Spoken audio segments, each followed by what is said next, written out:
L'homme à qui l'on pose des lunettes de protection s'apprête à passer une IRM. Objectif des chercheurs, obtenir des images de son cerveau au moment où on lui présente ses photos. Ce patient est alcoolique.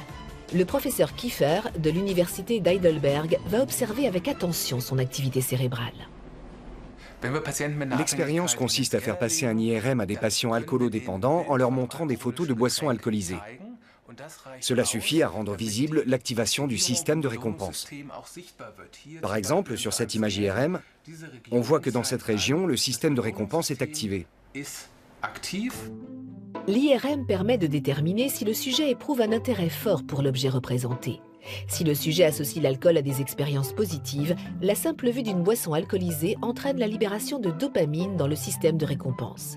La dopamine est un neurotransmetteur, c'est-à-dire une molécule servant de messager entre les neurones. La dopamine est un neurotransmetteur essentiel impliqué dans l'apparition de l'addiction non pas parce qu'elle rend euphorique, mais parce qu'elle oriente l'attention en direction de la substance addictive. C'est le cas aussi chez cette souris de laboratoire. Son attention se porte sur cette manette. Elle a très vite compris qu'à chaque fois qu'elle appuyait dessus, elle s'injectait de la cocaïne. Voici ce qui se passe dans son système de récompense.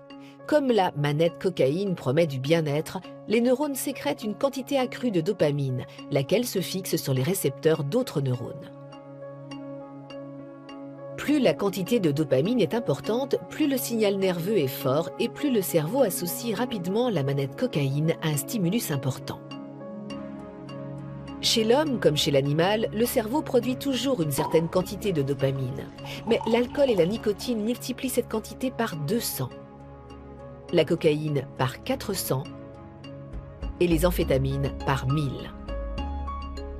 Les neurones finissent par se protéger contre cet afflux de dopamine en réduisant le nombre de ces récepteurs.